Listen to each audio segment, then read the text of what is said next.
Tratando de recordar lo que habíamos hablado las veces anteriores y el domingo pasado en particular, hemos estado hablando acerca de la felicidad. Pero no la felicidad que el mundo ofrece, sino la verdadera felicidad que es la que Dios ofrece. Y para eso nos habíamos tomado de la primera enseñanza de Jesucristo registrada en el libro de Mateo, el mensaje más largo registrado de él y el mensaje con el cual Mateo relata que él comenzó su ministerio. Ese mensaje comúnmente se le conoce como la bienaventuranza.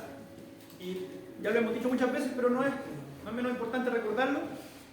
Bienaventurado significa feliz, triplemente feliz, muy feliz, extremadamente feliz.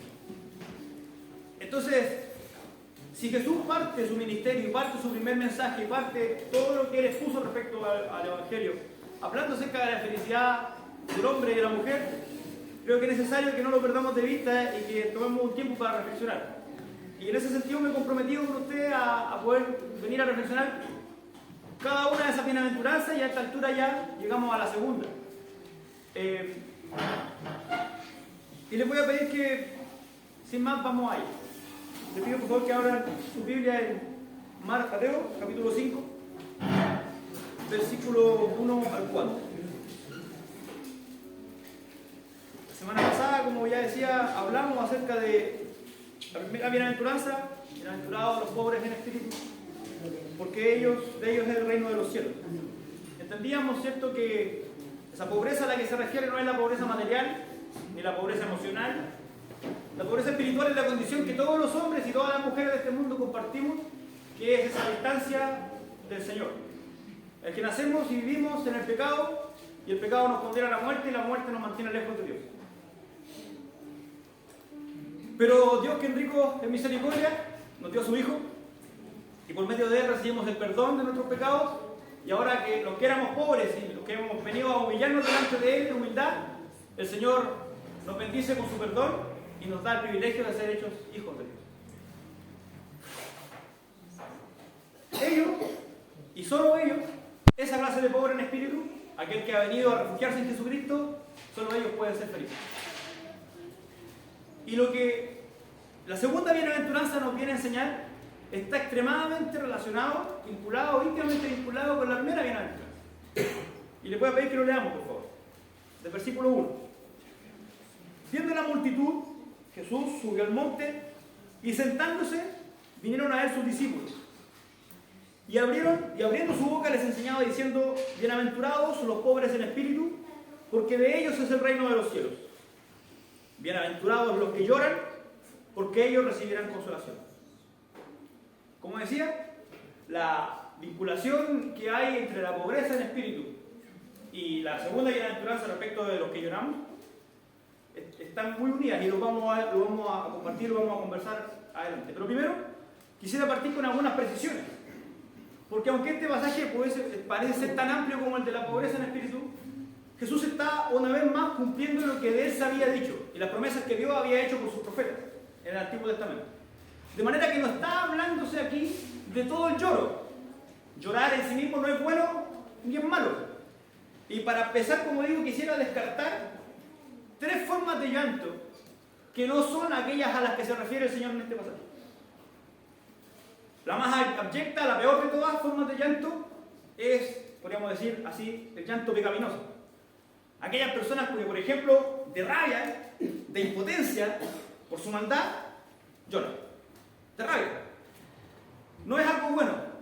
Sería un llanto pecaminoso. Obviamente, aquel que llore de esa manera no puede ser considerado un bienaventurado, ni mucho menos va a ser consolado. En un segundo momento, tampoco, tenemos que decir que tampoco se está hablando aquí acerca del llanto y la tristeza de aquellas personas que por sus propios errores sufren. Aquel que se envuelve en las drogas y que por eso lo abandona a su familia, no va a ser bienaventurado conforme a este pasaje. No porque el Señor no tenga una respuesta para él, es porque en este pasaje nos está hablando de ese tipo de llanto. No es el llanto, como digo, producto de nuestros errores. No obstante, que el Señor también promueva y tenga una solución para ellos. Y tampoco Relacionado con esto último, este llanto representa la tristeza o el llanto por las circunstancias de la vida. Aquellas circunstancias como la muerte de un ser querido, como la distancia de un ser querido, que obviamente nos va a doler, puede hacernos llorar, pero no es a aquellos llantos, a aquellas personas que lloran a las que se refiere este pasaje. Ustedes saben, mis hermanos, que el Señor, como dije, ya ofrece soluciones para esto. Y hay promesas al respecto, y lo podemos conversar en otra ocasión, pero no quiero que saquen esas cosas de su vista. Respecto de ello, por ejemplo, está aquella promesa que dice que muchas son las aflicciones del justo, pero de todas ellas la librará Jehová. Pero no son de aquellas tribulaciones, ni de aquel lloro, ni de aquella tristeza de la que vamos a hablar. Como les digo, vamos a hacer el mismo ejercicio de la semana pasada respecto a los pobres del Espíritu. Vamos a ir a la promesa del Antiguo Testamento, que fue lo que se prometió respecto del lloro y la tristeza, y vamos a ver qué fue lo que Jesús vino a cumplir con este primer mensaje. Y les pido por favor que me acompañen al profeta Jeremías 31, del 10 al 13.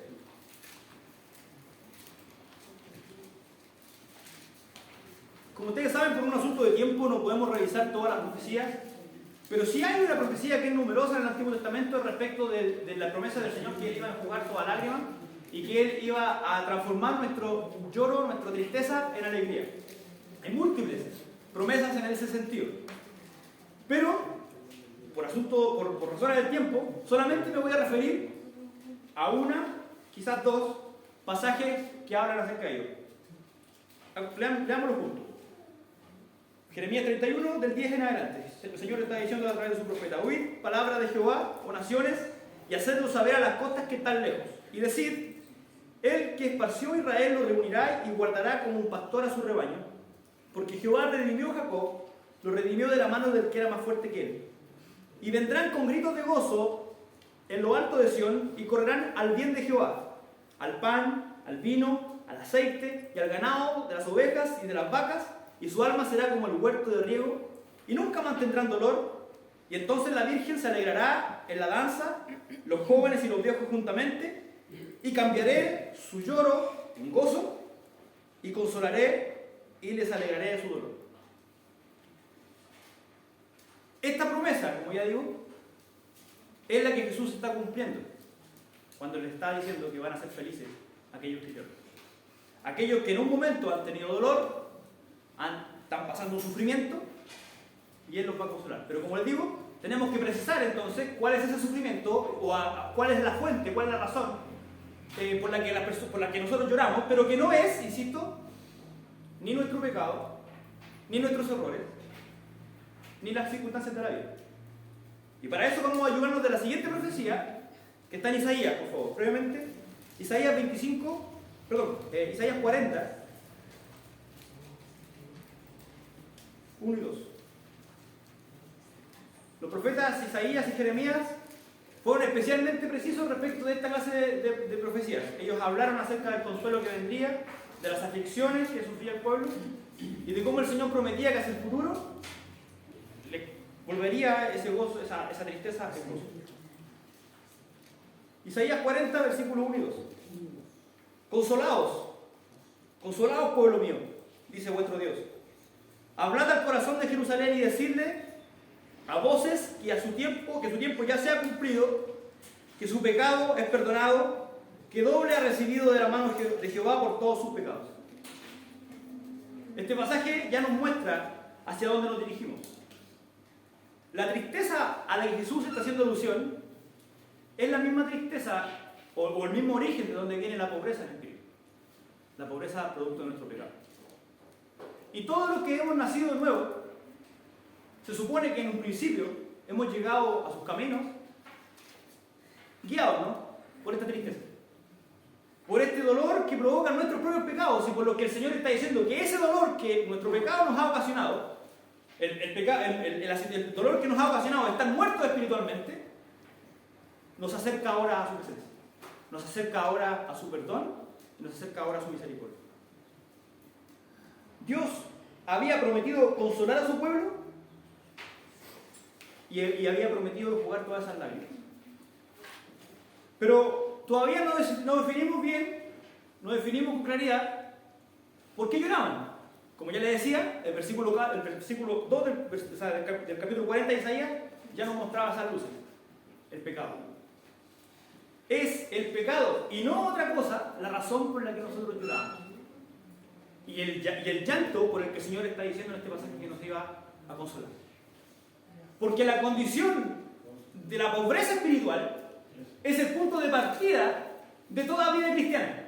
Cuando uno se para y se encuentra con Jesucristo y reconoce que ante su gloria nosotros somos pecadores y que necesitamos urgentemente.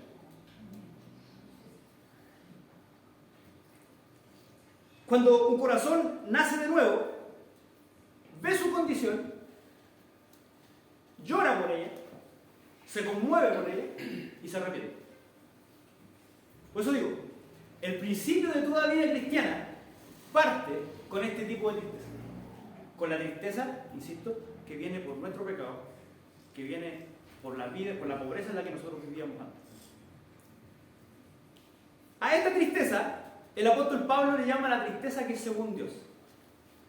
Y en alguna otra ocasión lo hemos conversado y les pido que me acompañen rápidamente a 2 Corintios capítulo 7, para que veamos qué palabra usa el apóstol Pablo respecto a esto.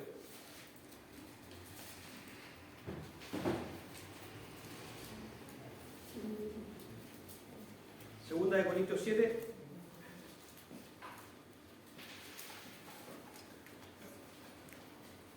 versículo 10. Este pasaje también es largo, pero vamos a remitirnos solo a ese pasaje para no hablar tiempo. Leemos. Porque la tristeza que es según Dios produce arrepentimiento para salvación. De que no hay que arrepentirse. Porque la tristeza, pero la tristeza del mundo produce muerte. Porque la tristeza que es según Dios produce arrepentimiento para salvación. Como les decía, el primer paso, el primer peldaño en el que nosotros nos paramos y conversábamos la semana pasada es la pobreza espiritual. Esa pobreza ocurre por nuestro pecado. Y desde ese pecado, desde esa pobreza, cuando nosotros reconocemos y conocemos al Señor, esa tristeza y ese llanto viene a ser arrepentimiento. Arrepentimiento para salvación. Y ustedes me podrán decir, y podrán pensar en su corazón, bueno, es cierto, hermano Juan, pero nosotros ya todos nos hemos arrepentido. Porque el arrepentimiento es el primer paso de la vida eterna. Pero hermanos queridos, el arrepentimiento es el primer paso y todos los demás pasos de la vida. Toda la vida cristiana se trata de vivir el arrepentimiento. Y de sufrir, adelantando un poco hacia lo que vamos a hacer al final, y de sufrir y de llorar por el pecado que cometemos todo el tiempo. El Señor nos ha salvado, pero eso no deja que nuestro corazón viva ahora como si el pecado no significara nada para nosotros. El que ama a Dios se abstiene de pecar. Bueno, ya vamos a ver las razones por qué. Entonces, aquella tristeza de la que se está hablando en la bienaventuranza proviene del pecado, y esa tristeza enfrentado al amor de Dios nos debe guiar a nuestro arrepentimiento, y ese arrepentimiento, como dice la misma promesa, va a recibir consolación. Si en algún punto de nuestra vida nosotros vamos a ser consolados por el Señor, en primer lugar va a ser respecto de nuestra pobreza espiritual, de nuestra condición humana caída, y de la que el Señor viene a sanarnos, viene a librarnos y viene a darnos una nueva vida. Amén.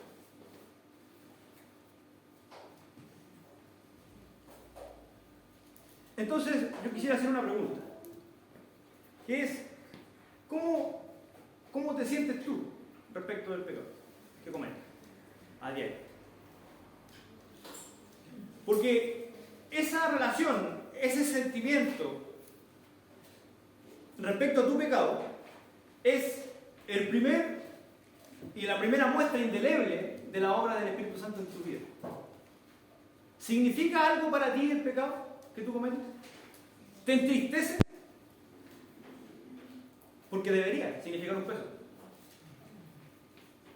Y te pido que te examines, porque si no hay en ti ese peso cuando pecas, eso es una muestra muy preocupante de que tu condición espiritual está más cerca de la muerte espiritual que de la vida espiritual. Porque la tristeza que es según Dios no guía al arrepentimiento.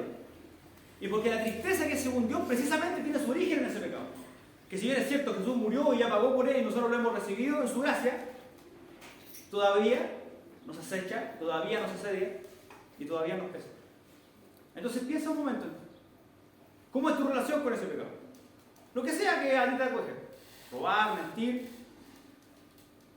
Piensa un momento. ¿Te da lo mismo? ¿Te es indiferente? O peor, ¿te produce alegría?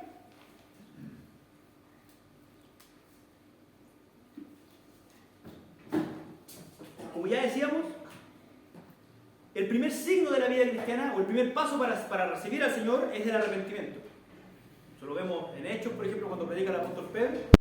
Pero lo segundo que les decía, respecto de que es una constante, una condición de la vida cristiana, el arrepentimiento diario, eso sí lo enseña el apóstol Juan, y te voy a pedir que me acompañe brevemente. En la primera carta del apóstol Juan, el capítulo 1.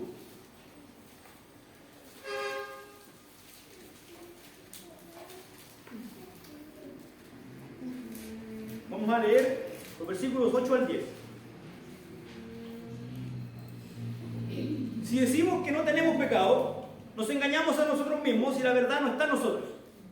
Pero si confesamos nuestros pecados, Él es fiel y justo para perdonar nuestros pecados y limpiarnos de toda maldad. Si decimos que no hemos pecado, le hacemos a Él mentiroso y su palabra no está en nosotros. ¿Me entienden a lo que voy? En cada uno de nosotros en nuestra vida todavía hay pecado, todavía luchamos con cuestiones, diariamente. Diferentes cosas cada uno, ¿no? Cada uno de ustedes se conoce. Pero le pregunto, y esto es algo tú con Dios, ¿cómo es esa relación contigo con el pecado? Cuando pecas, ¿qué es lo que pasa contigo? ¿Te da lo mismo? ¿Ni te acuerdas? ¿No te das ni cuenta que pecas? ¿Te produce alegría? ¿O realmente hay arrepentimiento en tu corazón? Porque solo aquellos que sufren por su pobreza son aquellos que van a ser consolados conforme a la voluntad. Como les comentaba, quisiera ser enfático en esto. Si tú quieres aprender a escuchar la voz del Espíritu Santo, si tú quieres aprender a escuchar la voz de Dios en tu vida con claridad, el paso más simple, la forma más fácil de hacerlo, es aprendiendo a escuchar la voz del Espíritu Santo en cómo Él se relaciona contigo y respecto a tu pecado. Cómo Él te guía a no hacerlo, cómo tú le desobedeces a su voz y cómo luego de que le desobedeciste, Él te guía a que te arrepientas. Si tú eres cristiano y has nacido de nuevo, cuando pecas, tu conciencia te acusa. Te acusa. Y que debes orar y arrepentirte. Y luego puedes venir a orar a la iglesia y puedes venir a la congregación, pero el Señor no te va a dejar tranquilo si es que has nacido de nuevo. Porque el que dice que no tiene pecado es mentiroso. Y peor aún, hace que Él quede como mentiroso. El Señor nos libre de algo así. Amén, sí, Señor. Insisto, hermano querido, si quieres que el Señor te guíe y quieres aprender a discernir la voz del Espíritu de la voz de tu carne, pon atención cuando eres tentado. La tentación es la voz del diablo, la voz de sus demonios, como quieras expresarlo, pero es muy clara, todos la conocemos. Pero la voz del Espíritu Santo está allí mismo. Si guardas silencio en ese momento y si le pides tu ayuda, yo sé que vas a escucharla dentro de ti. No como una voz, no algo afuera, sino como un tirón a no hacerlo, y si lo ha hecho, a arrepentir. Así es muy fácil aprender y discernir cuál es la voz del Espíritu Santo. Recuerda, el Señor dice, la palabra nos enseña que el Espíritu Santo nos guía al arrepentimiento. El Espíritu nos guía al arrepentimiento. Amén. Entonces, mis hermanos, ¿por qué lloran los bienaventurados? De la bienaventuranza. ¿Por ninguna otra cosa? ¿No por su error? ¿No por sus errores? ¿No por las situaciones de la vida? ¿No por pecado? ¿No por pecado abyecto? ¿No? Me refiero ¿me entienden? ¿No? El llanto aquel que hablábamos al principio de alguien que está enrabiado, por ejemplo, y que llora, o de impotencia. No. Lloramos por el pecado que cometemos, porque ofendemos al Señor, porque nos envilecemos nosotros mismos. El bienaventurado llora por su pecado y eso lo lleva a arrepentirse. Yo en esto sí quisiera hacer un salvavidas, quisiera poner un paréntesis. Porque mi pastor, por ejemplo, él era una persona que le costaba llorar. Con lágrimas, no le salía.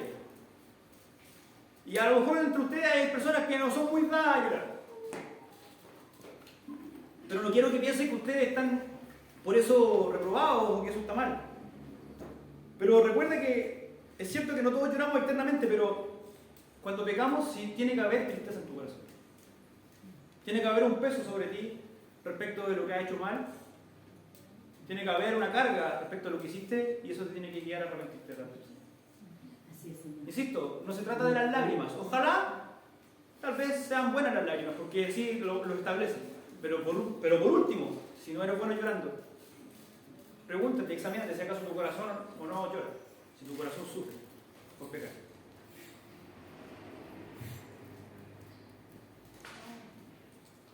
Quisiera comentarles brevemente 4 razones, muy rápidas nada más, de por qué el pecado debería entristecernos, si hemos nacido de nuevo. Primero, como ya decía, porque entristecemos al Señor y banalizamos su sacrificio. Jesús murió y fue castigado por el pecado de todos nosotros. Pecar hoy deliberadamente significa desechar o no valorar lo que Jesús hizo. Primero que todo. ¿Por qué el pecado debería entristecernos? Porque deshonra a Dios directamente. ¿Por qué más debería entristecernos el pecado? Porque, como decía recién, nos envilece. Ensucia nuestros hábitos, ensucia nuestra vestidura limpia que el Señor nos regaló. Y además, porque como la palabra también nos enseña, porque contrista, porque entristece al Espíritu Santo. Por eso digo, si el Espíritu Santo habita en tu corazón por tu nuevo nacimiento, el Espíritu Santo dentro tuyo se va a contristar. Y eso va a entristecer. Esa tristeza va a ser consolada. Pero para eso debes arrepentirte. Y eso no se trata, insisto, de la oración original, al principio, cuando me arrepiento de todos mis pecados y recibo al Señor en mi corazón. No. Se trata, como dice Juan, de un proceso, de una constante. Porque todos pecamos todos los días. Y necesitamos que el Señor nos ayude y necesitamos venir a refugiarnos en Él. Amén.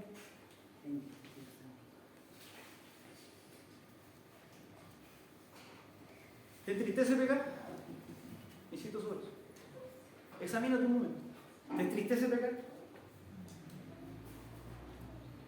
Que el Señor nos ayude.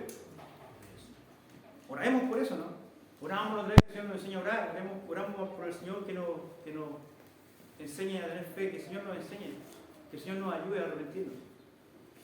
Que podamos mirar con claridad lo nefasto que es el pecado y lo ofensivo que es para Dios. Insisto, vamos a pecar. No estoy hablando aquí de puritanismo. Estoy hablando de que el pecado no te puede ser indiferente. Si es que realmente ha nacido nuevo. Pero volvamos sobre la bienaventuranza, ¿no? Bienaventurados los que lloran, porque ellos recibirán consolación. Y ustedes que han estado en la iglesia por muchos años, yo sé que cuando escuchan la palabra consolación, nosotros que ya hemos, porque esto Jesús lo estaba diciendo en Mateo 5, pero nosotros conocemos el final de esa historia, ¿no? Su muerte, su resurrección y la promesa de que Él enviaría a otro consolador. Cuando nosotros leemos esa promesa, no podemos dejar de pensar en una sola persona, en el cumplimiento de esa promesa, ¿no? ¿Quién creen ustedes al que se está refiriendo Jesús cuando dice que nosotros vamos a ser consolados? Al Espíritu Santo. Hay una relación directa, íntima. Nosotros a veces lo estudiamos separados, por un asunto de tiempo. Pero la relación entre la pobreza del Espíritu, la relación entre el llanto por esa pobreza y la relación del Espíritu Santo en esa pobreza, es total. Todo aquel que ha recibido y que entiende la pobreza espiritual en la que se encuentra y la necesidad del perdón del Señor, anhela que el Señor le perdone y en ese arrepentimiento el Señor nos entrega su amor, pero no solo se contentó con eso, sino que también dijo que no nos dejaría huérfanos. Gloria a Dios, bendito Dios.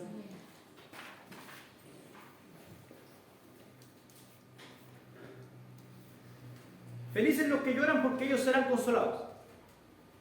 Y Juan, respecto del Consolador, habló 3 capítulos desde el capítulo 14 de Juan al 16 de Juan, hay promesa tras promesa tras promesa de Jesucristo de que enviaría otro consolador, de que no nos dejaría huérfanos. Insisto, esa promesa del consuelo por la tristeza, del consuelo por las lágrimas, está cumplido y se va a cumplir en tu vida a través del Espíritu Santo, que es nuestro consolador y aquel que dijo Jesús que nos convenía que Él se fuera porque Él lo iba a dejar para nosotros, en nuestros corazones. Pero insisto sobre ese punto. Primero, ¿cómo es tu relación con el pecado? Porque si no hay arrepentimiento diario, no puedes hablar de una relación íntima con el Espíritu Santo, sobre todo en el mundo en el que vivimos hoy.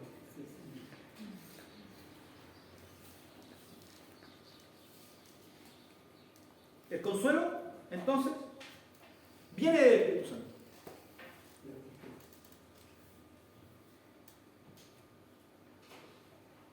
Ser pobre en espíritu es conocer la necesidad espiritual, la carencia espiritual que nosotros tenemos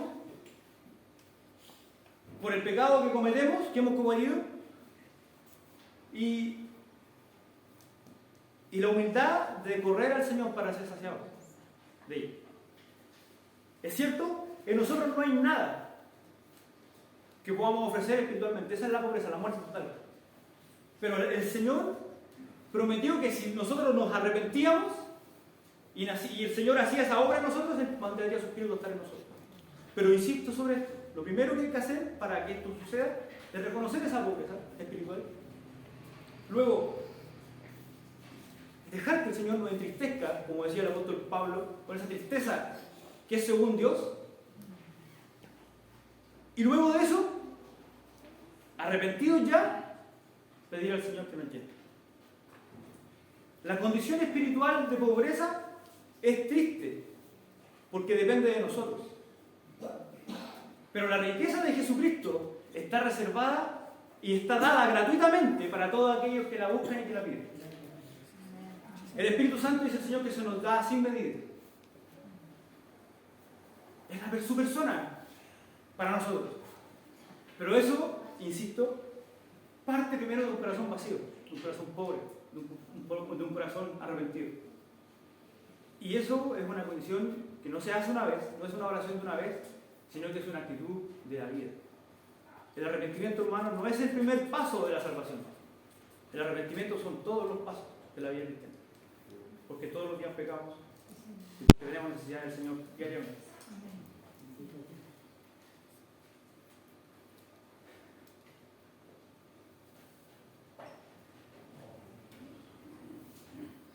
Estar y ser pobre es no tener nada. Y además no tener con qué saciarlo, no tener con qué llenarlo. Espiritualmente, hermanos, separados del Señor no tenemos nada. Nada. Absolutamente nada. Una pobreza total. Y si en Dios eso éramos, como muertos, como huérfanos, pero insisto, la consolación vino con su Espíritu en nosotros, que nos guía al arrepentimiento. Amén. Al arrepentimiento. Al arrepentimiento. Bendito Dios. Piensa un momento, ¿hay algo de lo que arrepentirte? ¿Cómo ha estado tu vida espiritual en ese sentido?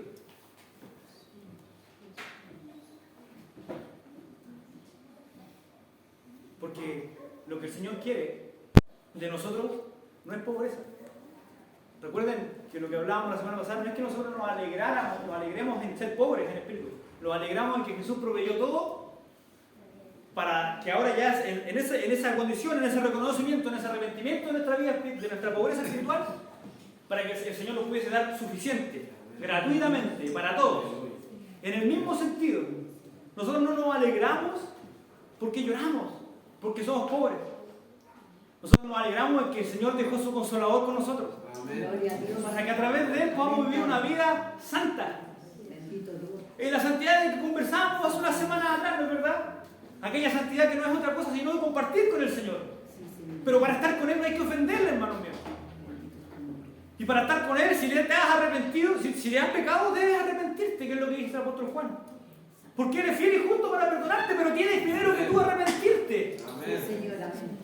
Entonces te pregunto nuevamente, ¿cómo está tu arrepentimiento? ¿Cómo está tu corazón? ¿Cómo es tu relación con el pecado? Porque no hay más espiritualidad en tu vida más allá de la profundidad de tu arrepentimiento. Para ellos hay felicidad. Para aquellas personas que entienden su pobreza y para aquellas personas que entienden la profundidad de su pecado. Que lloran por eso. Que se arrepienten por eso. Y que encuentran el consuelo y la felicidad ahora en el Señor que proveyó el Espíritu Santo. Nuestra partida es la pobreza, mis hermanos, porque no podemos hacerla. Pero la vida a la que hemos sido llamados es la llenura del Espíritu Santo. Partimos pobres y el Señor nos llama pobres y sabemos que nuestra condición actualmente es pobres porque sin el Señor no tenemos nada. Parece que estamos bendecidos, parece que el Señor nos ha hecho avanzar, pero si nosotros nos alejáramos lo perdemos todo.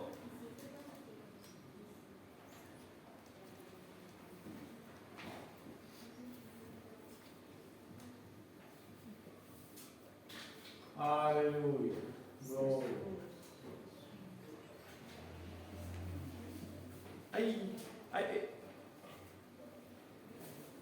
La pobreza en espíritu fue puesta ahí por el Señor para satisfacerla con su Espíritu Santo. Éramos pobres en espíritu, es cierto.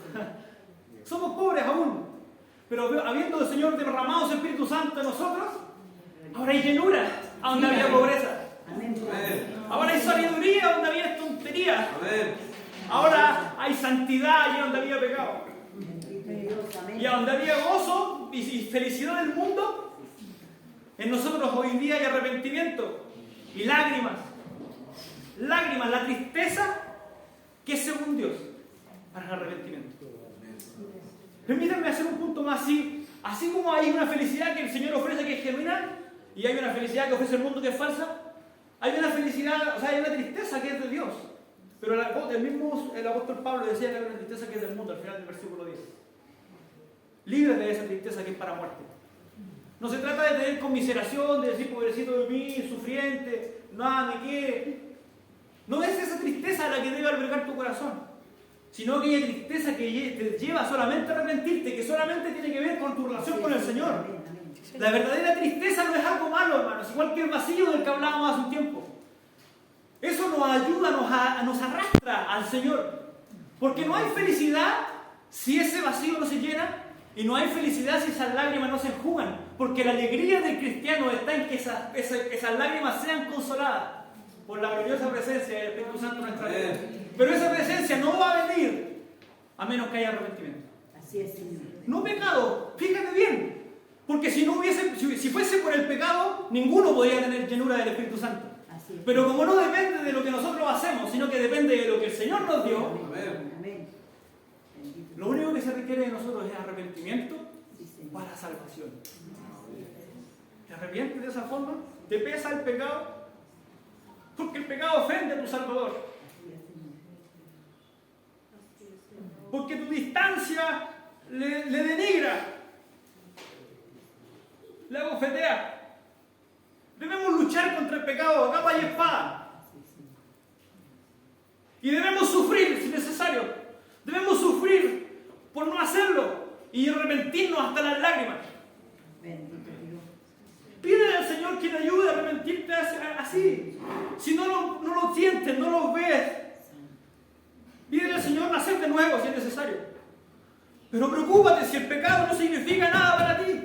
Si pecar no significa nada para ti delante de Dios y puedes venir a la iglesia y cantar sin haberte arrepentido ni un poco. Que el Señor nos libre de esa hipocresía farisaica, ¿no? Fariseos, que no va a ver en tu corazón. No, Él es pecador, mira, Él es pecador. Yo aquí, gracias al Señor, que yo no soy como Él. No, somos pobres. Y todos aquí necesitamos, como dice el apóstol Juan, que dice que no, es mentiroso. Así es, Señor.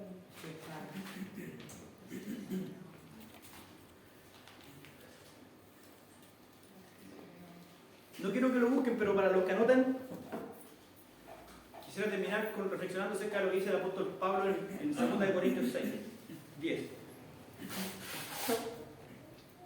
El apóstol Pablo hace una exposición vehemente de que estaban tribulados, de que estaban perseguidos, pero no destruidos, etc.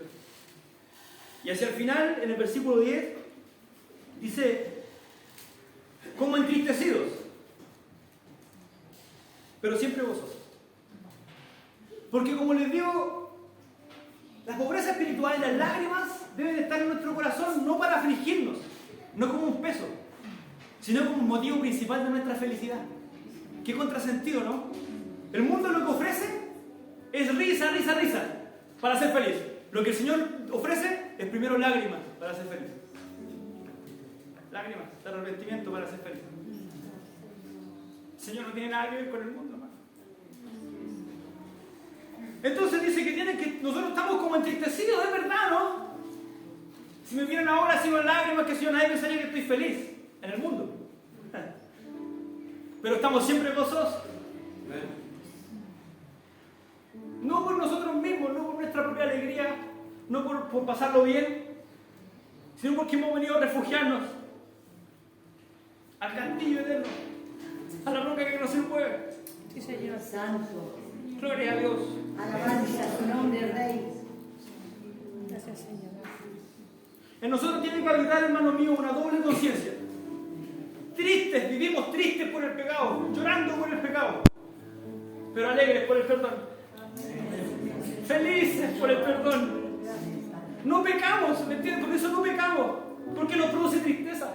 Y contrista el Espíritu Santo que está en nosotros. No es eso lo que nosotros queremos, pero sí vivimos tristes. Anhela esa tristeza que es según Dios. Arrepiéntete. Señor. Arrepiéntete diariamente. Señor. Pero que no pierdas de vista que debe estar esa doble carácter. Siempre tristes porque pecamos, pero gozosos eternamente porque el Señor nos perdona. Amén. Sí, Y además el apóstol Pablo insiste y dice luego, como pobres, porque lo somos, ¿no es verdad? Somos pobres en espíritu. Así es, Señor. El Señor es, sin Él no tenemos nada. Pero el apóstol Pablo dice, pero enriqueciendo a muchos. Como pobres. No porque enriqueciendo, no porque le demos plata. No se está refiriendo a eso, por favor. Como pobres, porque eso es lo que somos, no tenemos nada. Excepto aquello que el Señor nos dio. Lo primero y lo más importante de lo cual es su Espíritu Santo. Con lo que tú puedes ir, dar frutos y bendecir a tu entorno, bendecir a tus vecinos, bendecir este lugar. La llenura del Espíritu Santo es para predicar, para ser testigos. Porque nadie puede dar lo que no tiene. Y si tuviésemos que ir a predicar solamente en la pobreza espiritual en la que hemos reconocido, nada sucedería. Pero el Señor proveyó juntamente con el arrepentimiento y la salvación y el perdón, el poder de su Santo Espíritu en nosotros para hacer la obra a la que el Señor nos llamó. Pero primero, arrepentimiento, porque el Espíritu no es santo porque sí.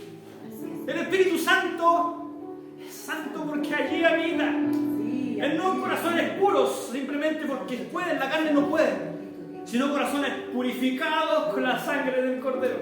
Gloria a Dios. Rociados por su sangre.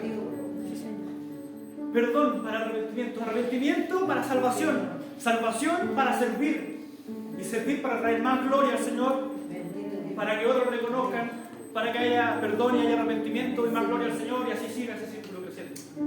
Pero primero parte con una decisión, ¿no?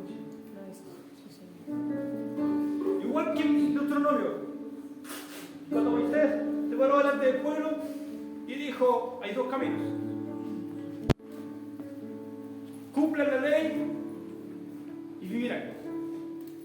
Desobedezcanla y morirán. La ley Jesús la cumplió. Pero si vamos a servir al Señor, el Señor demanda de nosotros una cosa: arrepentimiento. Gloria a Dios. Arrepentimiento genuino. Amén. No lágrimas falsas. Así es, Señor. No llanto ni una pantomima. Arrepentimiento al Señor lo hizo, solamente lo puede saber. Y el Señor, porque no puede ser burlado. Lloramos, hermanos, por nuestra indignidad. No hemos ganado dignidad por ser hijos de Dios. Seguimos siendo los mismos indignos de siempre, revestidos con la justicia que no es nuestra, con la justicia que pertenece a Jesucristo, ¿no? Que nos ha sido imputada. Entonces, ¿de qué nos vamos a jactar?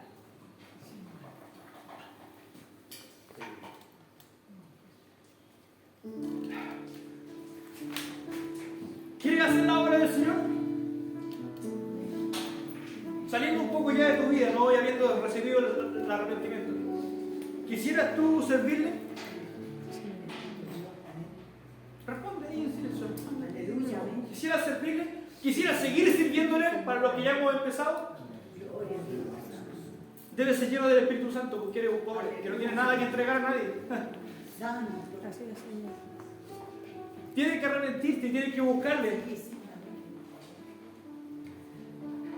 Si eres pobre espiritual, llora. Si eres pobre espiritual, arrepiéntete. Si eres pobre espiritual, déjate consolar por el Espíritu Santo de la promesa. Porque estos pobres, arrepentidos y llenos del Espíritu Santo, van a enriquecer a muchos. Sí, Señor. En Forete, Amén. en Santiago, en Viña del Mar, donde sea que tú vayas. Pero primero para eso hay que reconocer. Sí, Señor. Mi Señor, nos paramos frente a ti en esta mañana